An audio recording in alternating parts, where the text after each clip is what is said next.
So, Telmo Miel, you're Telmo, you're Miel. Yes. Can you introduce you briefly?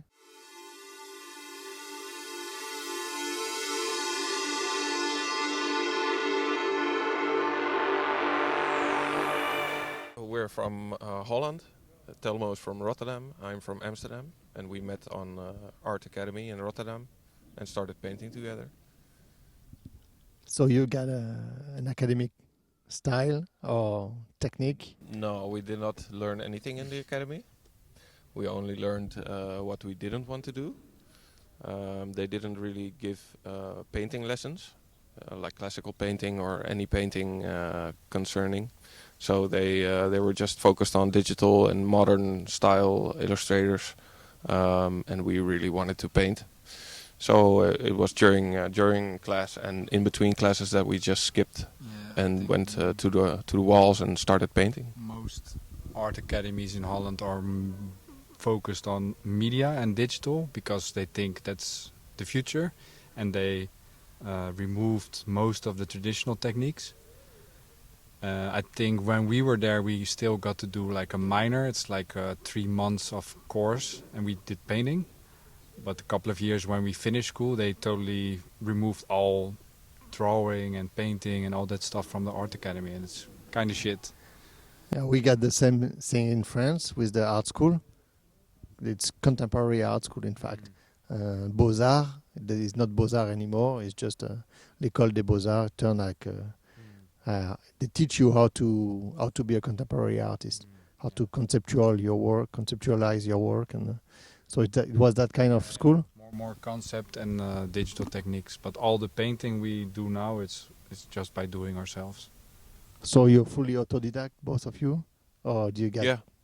Yeah, we learned ourselves. I did some classes here and there, but it's eventually it comes down to your own motivation, I think. Even the classes is like they give you an assignment, like do a model or do nature or do something, and not really a lesson on how to do it. It's always like you don't really learn anything about the lesson. They just pick a subject, you paint it, and they say, oh, it's good or it's not good, and so it's better to just try yourself and study artist yourself.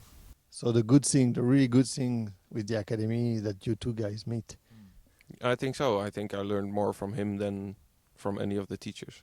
I think that the college art academy is best for students being together in the creative mind and learn from each other and see what other people like and what they know and stuff. I think that that's probably the best part of it. Okay, so if I can relate this with what you're doing, it's a demonstration of skills, techniques that you masters now. What do you and it's in your work all the time. It's hyper realism. You got this twist that it's your trademark, and the drapé or all the We like painting clothes. We can see that. It's nice. Yeah. So why? So I don't know. It's like I told him like a couple of months ago. It's almost like painting a 3D wild style piece. Like back in the day, I used to do graffitis, and it's all about shadowing and lighting and that's all in the like clothes. The clothes, it's like, it's like. It feels like a sculpture. Yeah. Like if you have a still image of clothing that when it's not moving anymore and you paint it, it feels more like a sculpture. Yeah, because of all the nice lighting and the shapes and. Okay. So I always like to paint that. So how long it take to come from 3D wild style graffiti to this kind of fresco or more traditional mural? I think it's maybe mostly a matter of reference. I mean, I used to look only at graffiti, and I didn't really know anything else. I mean, I knew there was realism, but I didn't know it was possible with spray paint. And then McLean came, and they started to do realism with spray paint, and we started to do a realism with spray paint, and then try to be better as them all the time.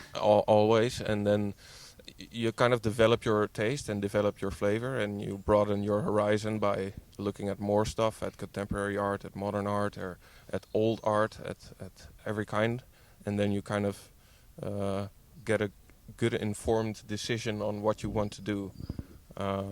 Because when you start, you just start somewhere, and you just paint what you like, and we still paint what we like, but it's more informed decision as to we kind of could eliminate everything we didn't want to do. So I think for us it always has been important to master your techniques, because when you master the techniques you can do anything you want, and then you can decide, okay, I want to do this and without this or this.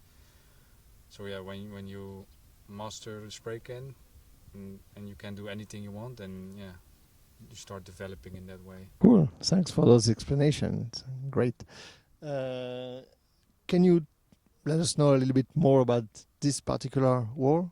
What is there something special you want to express? Yeah, I was doing a lot of sketches this year in quarantine, and preparing canvases and walls, and I had a lot of designs with social contact and those kind of subjects, because these past year or months, from going to giving people you meet hands and hugging your parents and hugging friends, and at one point it was like, you will not do it anymore this year, and now it's like maybe you start slowly giving your parents a hug again, but it used to be really normal, like going to the soccer with friends, and when they score you hug and shout and stuff like that, but now it's always like hands here, you say hi and that's it. So I wanted to make something that represents that feeling from a couple of months back that has changed now, and hopefully will come back soon again. Yeah, hopefully. And that's so that's why they got those 4 hands and arms. Is the arm representing something special to you guys? I know you paint with that and it's your tool, but It's not for every piece, but most pieces we show a movement or some kind of act, and to not make it just a still image, we try to make it's kind of like an animation but still in one image. understand well. Maybe next year we can invite you or Telmo or Miel to do a solo wall.